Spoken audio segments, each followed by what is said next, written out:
kind of have this image of a dojo and you're training in a club, but to me, I learned more on the doors than I ever did in a club.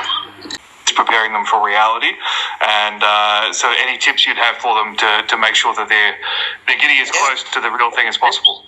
Yeah, but they won't like the tips. Have a fucking fight, mate. Not big lads, you don't break. Have a fucking fight.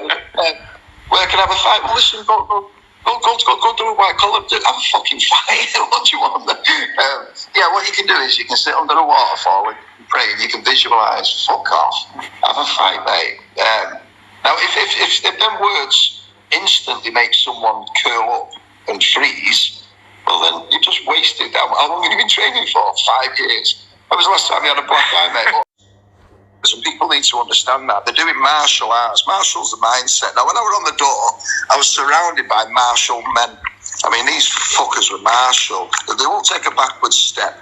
The gangsters, the fucking knives, the guns, we faced them all. Martial men. But a lot of them had no heart, mate. Proper, no heart whatsoever. You know, they could just pick you up and drop you on your head. Then I'd go to a club that's got so much art running through it. Every student was beautiful to watch. They had art, but no martial. So mine was, I had to connect them both. I wanted to be a martial artist, not a partial artist. The students to control and understand them emotions. You're just producing another partial artist with a certificate. Pisses me off no end. But to me, I've had people without knives that are more dangerous, so I don't care if someone's got a feather duster or a knife, I'll twat them the same. What will I do? You know, my life's important whether he's got a knife or he's not. And you know punches can kill, stamps on heads can kill. But with experience, once I knew this situation was going to end up in a fight, that the best tool I had was just a smile. My smile's very disarming, so then I'd just use that to close the gap and maybe say something. You know, I'll tell you what, mate, you're right. My fault. What I should have said was, and then I'd just knock it out. And I'd sit there thinking, you fucking idiots. Now then some people would say that's a bit sly. I'd go, no, that's smart. You see, we fight, I've been to hospital, and I've sent a lot of people to hospital. Bad things can happen. So in a 30-second fight, people can die. In a one-shot knockout, I think we all win. That dickhead goes home with a sore jaw, and, you know, I've got nothing left to do. So I've become very good at recognising when the problem is going to happen, and then just knocking it on the head pretty quick. I can only afford to lose once in my head. Now, if I lose a fight because I got beaten, that's fine. But if I lose my mind, I've got to wake up with that every day. Every single day I've got, that's the loss, that's a proper loss. So I don't give a shit about losing a fight. I've never lost a fight. But if I did lose a fight, I don't give a shit. I just don't want to lose my head the next day and have to sit there and go, you coward, you did this, you did that. So me, if I'm going to go out, I'll go out on the front foot. And the good thing with that is in the street game, people recognise it. So you tend to have less problems. You know, if they see that fear running through you, they have a little bit more of an inclination to go for you. When they think this guy just doesn't give a shit, the opportunity for conversation comes in then, doesn't it? And it's the art of fighting, we're not fighting.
Isn't a problem. I've always said the first thing you've got to do in a fight is learn how to lose.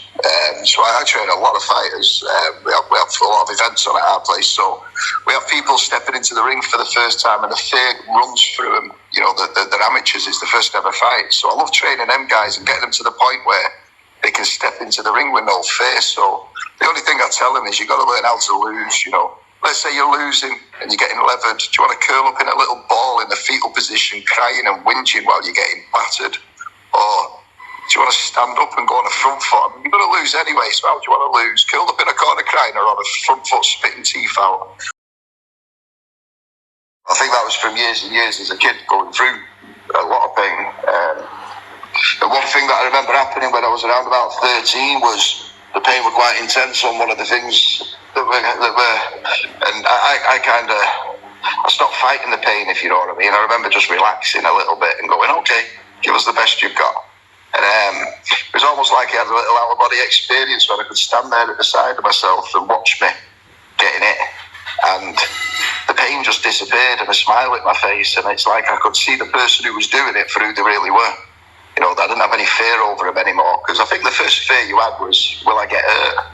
Once that disappears, and they did it, you know, you're talking fighting and stuff, once it hit the point where the pain become irrelevant, they were in fucking trouble. There's no other way of saying it. So the pain game is massive on my agenda. The resilience you've got to have in a fight. You know, you got to fight. So my heart grew strong really when I was a kid. So giving up just isn't an option. And then I'd say I won most of my fights because I could take more pain than the other guy, or he wasn't willing to go as far as I would. So